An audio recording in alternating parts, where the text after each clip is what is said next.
In this daily drop, it's all about the Alien 300C from Nanlite, so let's go. Okay, everybody, excited about this one, and this episode is sponsored by Nanlite. Nanlite, along with Nanlux, is part of the Nangwang family of lighting products. Nanlite produces professional lighting solutions for content creators, video production companies, and filmmakers worldwide. And I just want to say, personally, I've been using Nanlite products for years. In fact, on location and on set, there's usually 2 to 3 fixtures in rotation all of the time. Today, the 300B2 is being used as my key. I use the 240C, which is this 1x2 fixture that opens up to a 2x2 on a lot of productions, and that little Forza 60C with the projection attachment. That's in rotation all of the time. And company-wise, they've been in business in terms of lighting since 1992. And I just really like what they're doing as a company, and they keep coming out with products that get better and better over time. This video is obviously not a review. It's a little bit different. My style is to kind of get into what this product is, what this solution is, and also how it might fit into a production or productions for your work.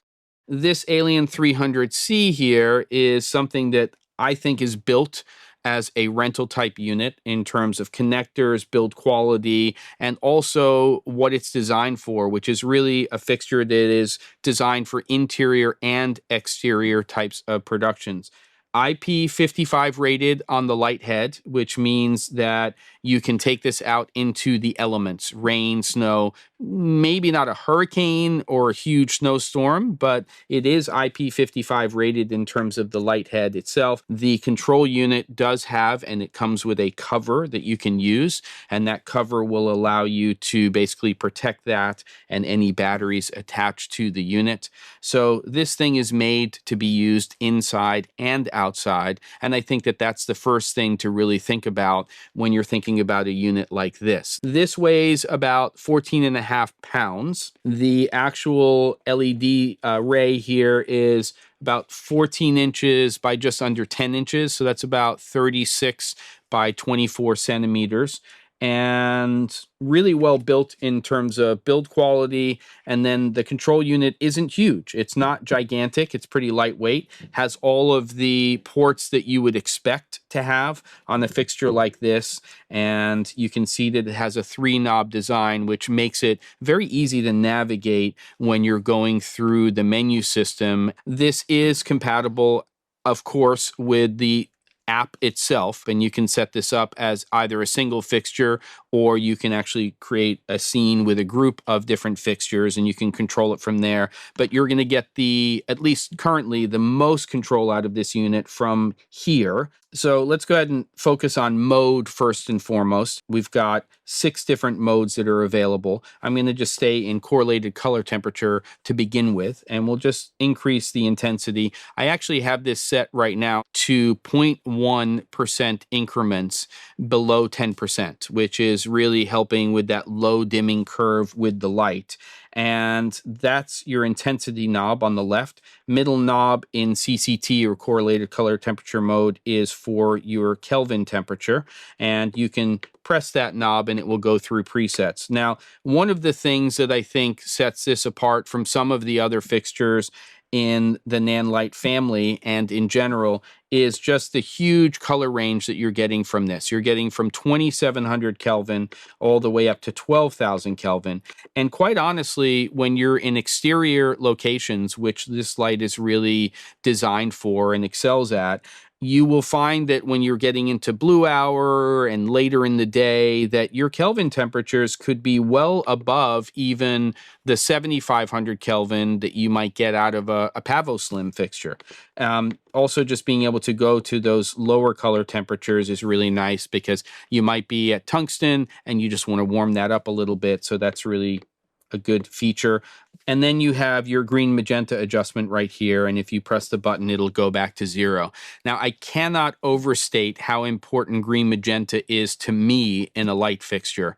If I have a choice between a fixture, whether it's bicolor or it's color tunable, and there is or isn't green magenta, I'm picking green magenta all day long. The number one reason that I'm choosing that is to match the environment, because very oftentimes you'll go into a space, and whether you're looking by eye or you're using a color meter like the C800 from Sekonic, you'll find that there's a little skew towards green or magenta. And that's not always because of the practicals. It can actually be because of the environment. It might be that the walls are painted a certain color. It might be that there's a window behind you, but there's a lot of green that's being pushed into the space. And so being able to match your environment with your green magenta adjustment is huge, because that will allow you to take the overall image itself and match it to that green or magenta shift. So in post-production, what does that mean? Well, it means that when you are adjusting the image, you're adjusting the whole image as opposed to trying to isolate parts of the image. That can be a nightmare. So huge feature in terms of that. All right, let's look at our other modes here. We've got HSI, which is hue, saturation, intensity. And again, intensity here on the left, the hue or the color that you're using. And then you can basically saturate that as much or as little as you want in terms of the color that you're choosing. So that saturation is going to go as it goes towards 0 to a white light that, at least based on my color meter, is daylight balanced. And then you can go over and saturate that if you want to, and to the degree that you want to. So lots of flexibility in terms of HSI. We're going to jump into RGBWW, and along with XY, this is really where we start to get into the realm of a lighting designer or a lighting programmer. So I could see them tapping into and doing this maybe with their console and their board, but we have that type of control available to us right here on the control unit, where we can go in and we can dial in our specific RGBW values and also our intensity for the light fixture. Okay, let's go ahead and jump into the gels, and you can see here that we have a lot of options. The first one, which to me is the most important when you're gelling an LED fixture, is how you want to rate the light. Do we want to rate that light at 3200 Kelvin, or do we want to rate that light at 5600 Kelvin? So you can see I can change between those two. Now we're gelling the light based on that. I, of course, have intensity here on the left-hand side, and then when I go over here, I can either choose Roscoe or Lee as my gel library. And you'll see over to the right here, we'll stick with Lee for now. I can go over to Clear, which is the default, and then I can go through and start to look at all of my different gels being applied, in this case, to a 5600 Kelvin light. If I move over here and I change that to 3200 Kelvin, it's now gelling the light based on a 3200 Kelvin fixture. Now, your results in terms of what you see are based on the gels themselves. So you'll see as I start to change these, sometimes some things will be more apparent than others when you're applying it and you're changing the fixture between 3200 and 5600 Kelvin. Other times the shifts will be more minute in terms of what you get. Go over here and you can see again that we have the Roscoe library. I'll go over and start to cycle through some of those. And again, just different options in terms of what Roscoe offers. And then if I go over here and I rate the light differently between 3200 and 5600, you can see that shift in terms of what we get. All right, mode over here to effects. Let's go ahead and select that. We've got the regular cast of characters. I'm not going to go into flashing lights and things like that because that can bother some people, but you can see here that there are a tremendous number of options in terms of what you can select.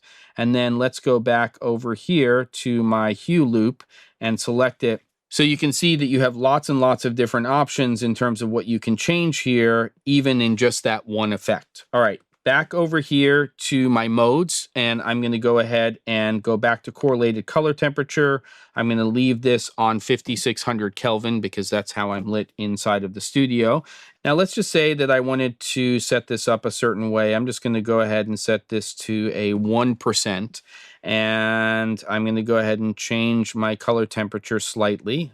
And I'm going to go ahead and let's say I wanted to match the environment. There's a preset button here on the front. And if I go into there and I can do a long press with the right button here, and it will save that particular adjustment. Okay, so if I go back here And let's say I turn this off and I change my settings overall. I can go back to my presets, choose this, and it will go back to that preset that I had earlier on. All right, so those are our modes and our features. And just by the way, you can always lock this fixture when you're using it by holding down this right button. It will lock it, and then you do a long press again, and it will unlock it. That will render all of the knobs and the buttons and everything unusable, just so things can't get bumped and changed as you're doing stuff.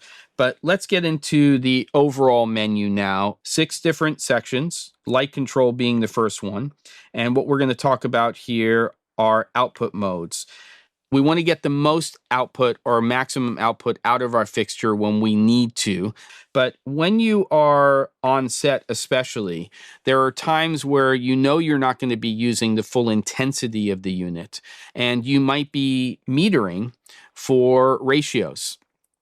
And if you're doing that and you're dialing in, most importantly, your correlated color temperature, and you have your light set to a certain intensity or output, what happens when you say, you know what, 5600 Kelvin isn't right. I actually want to go closer to 6500 Kelvin, or I want to go a little cooler than that. Or maybe you were at 3200 and you decided that you wanted to warm it up a little bit and go to 2700 Kelvin.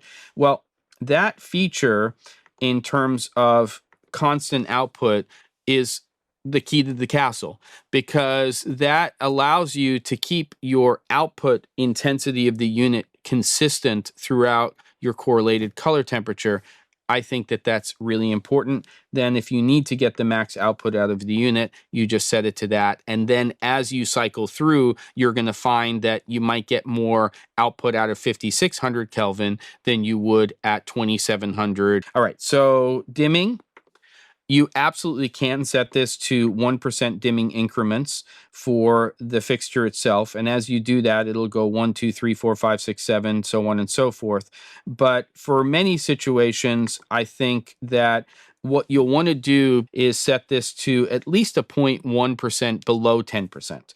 So that means that, and I'll go back to my mode here, that if I'm above 10%, it will do it in 1% increments. As soon as I go to below 10%, it's in 0.1 increments. So you can get this light to have very, very low output overall. Now, when you couple that with the included softbox, which very oftentimes is the way you're going to use this fixture, because if we just have this, we'll call it bare bulb or bare, then depending on how you're using it, you might see multiple shadows if, for instance, there's an object in front of the light and it's close to a wall or something like that. It's also a harder light source. These are 60-degree beam angle lenses on here, which is great because they're pretty broad, but they're punchy enough to use this to go through something. But if you're using this light sort of as is without setting up a lot of other modifiers,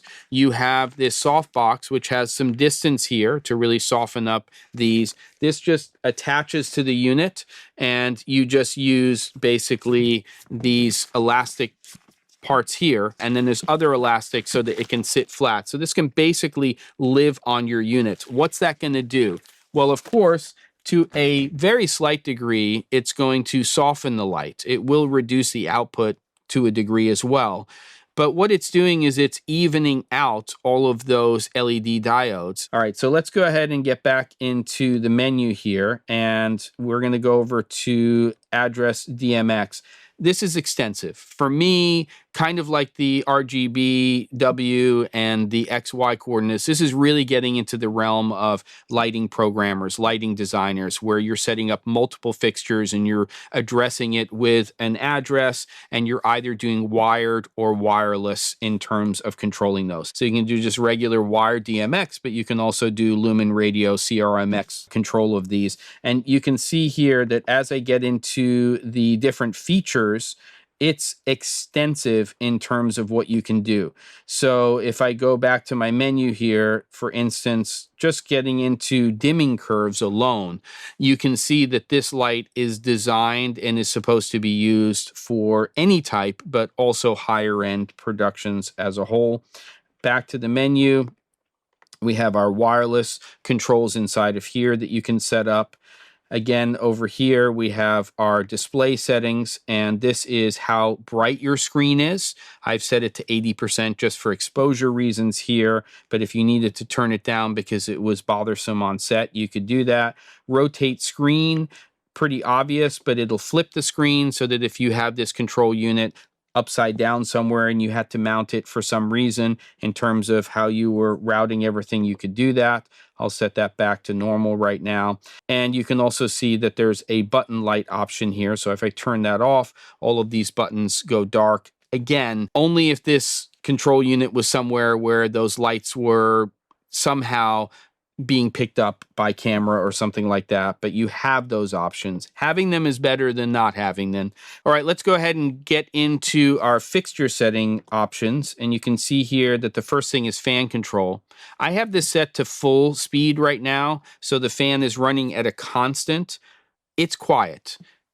I wouldn't have a problem using this in an interior location because the fixture has a heat sink on the back and the dual fans, again, IP55 rated. But if you need to, you can go to low speed. If you do that, though, just know that your output will be limited to 50% output in the low speed mode. There's a couple of other modes. You've got smart, which will ramp between low and high speed depending on the temperature of the unit. And then you also can turn it off or go to pause. And when it basically is used in the pause mode, you can go all the way up to 100%. But when it gets too hot, it's going to kick in that fan. So again, not a constant and nice to have, but I'm just going to set this to full speed. Okay, that's the menu system. Now I want to jump into some readings and some information that I got using the actual fixture and also talk about powering solutions. So the way I set this up is I put the 300C and I actually had the Pavo Slim 240C next to it just to do some comparisons for myself, 3 meters away from where talent or somebody would be. So that's just under 10 feet. And I used this spike tape here so that it was a consistent distance. And then I did some tests. I set the meter here, my incident meter, to an 800 ISO, which is pretty standard for most of the stuff that I'm doing, at a 23.976 or 23.98 frame rate at a 180-degree shutter. Then I started taking some readings. So set to max output, the most intensity that can come out of the fixture at different correlated color temperatures, bare at 100% in terms of actual intensity, metering with the incident meter at an F10 from just under 10 feet away or 3 meters. So you would have to stop down your lens at that setting to an F10 in order to get correct exposure. Obviously, that's a moving target depending on how you like to expose your images, but in terms of basing it on a middle gray reading, an F10. For 5600 Kelvin, max, bare, 100% intensity, F11. So you'd have to stop down even more. You're getting more output at 5600 Kelvin. So you'd be at an F11. And then more importantly to me, at 3200 and 5600 Kelvin, what if I wanted to set my camera at 800 ISO, 23.98, 180-degree shutter, and I wanted to get an f2.8. That's what I want a meter to for my subject matter, which is pretty common nowadays if you're shooting scenes or interviews and stuff like that. So bare bulb, I went down to a 7% output at 3 meters away to get an f2.8 reading. And that was for 3200 Kelvin. If I go to 5600 Kelvin, it would be 6%. So I'd actually have to turn the unit down to get to an f2.8. So you're getting a little bit more output at 5600 Kelvin set at max output, not constant. Okay, then what I wanted to do is take readings with it diffused. So not bare, but diffused with this, with the heavier diffusion. And at 100% output at 3 meters away, I was metering at an f5 and 2/10 for the max output with this. So obviously you're cutting a lot of light with this, but making it more even, single source in terms of shadows and that kind of stuff. And then that's at 3200 Kelvin. At 5600 Kelvin, I was getting an f5.6 on here. So again, a little bit more output in terms of that. I'd have to stop down a little bit more in terms of my aperture on my camera. And then again, most importantly to me, if I'm using this diffuser and I want to get to an f2.8, and this is what I'm using, in a controlled environment at 3200 Kelvin, f2.8, 30% I had the unit set to. And then at 5600 Kelvin, turned down the unit a little bit because, again, it has a little bit more output when set to max on the control unit. That's a 25%. I also had the C800 color meter because I wanted to do some readings with the correlated color temperature set to 3200 Kelvin. I was getting a reading of 3204 at 3 meters away. And that's pretty impressive. No green magenta shift on the color meter with that reading. When I went up to 5600 Kelvin, again, 100% intensity, 3 meters away, 5630 was my reading on the C800. So very, very accurate. And again, no green magenta shift. What I want to do now is talk about the extensive powering solutions that you can use with the Alien 300C. Right now, I have unplugged from mains power, and I think that for electronic news gathering, electronic field production, and just in general, when you're doing even narrative work, if you're outside, you're probably going to be powering this off of some sort of battery solution. Now, what's great about this unit is it's incredibly flexible. It works with both 14.4 volt and 26 volt batteries. And you should understand what the capabilities and limitations are when you're using both. And I'll talk about one other powering solution after that. So right now I have one 14.4 volt battery set up here on the 300C. These are two V-mount lock mounts that you have here. So at one battery attached, or with one battery attached, we get a 45% output on a 14.4 volt battery, which is great. You can use a single battery, you're just not going to get full output. With two 14.4 volt batteries, I can go all the way up to 100%. Sorry about that. On the fixture in terms of total output. So again, this is set to max output right now. I can go to 100% max output with two 14.4 volt batteries. I'm going to dip to black, come back up with these 26 volt batteries, and we'll talk about those. Okay, now I have two 26 volt batteries on here. And of course, if I can power this unit at 100%, with two 14.4 volt batteries, I can do the same with the 26 volt batteries.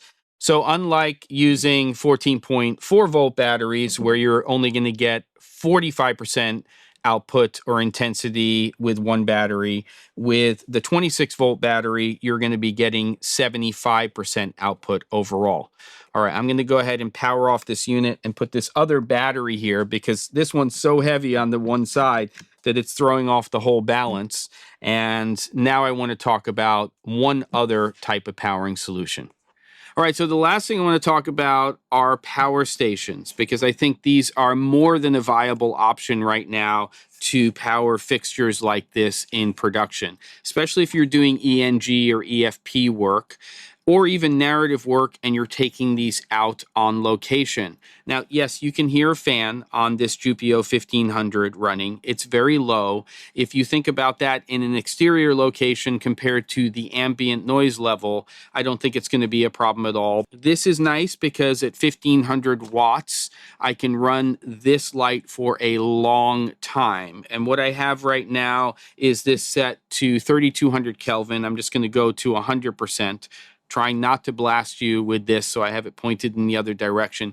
And you can see the numbers here. We can run this thing for hours and hours at 100% intensity. If I go up here to 5600 Kelvin, you can see what the numbers are. So you can see we can get huge run times on here. What I'm going to do now is I'm actually going to switch this over to the effect mode and just show you that as well. And you can see, it's also what's great about using a power station like this is that you can see on the readout how much you're drawing from the fixture, how much time you have left. And to me, that's a big advantage. Yes, there are some indicators on V-mount lock batteries that give you an indication of how much time you have.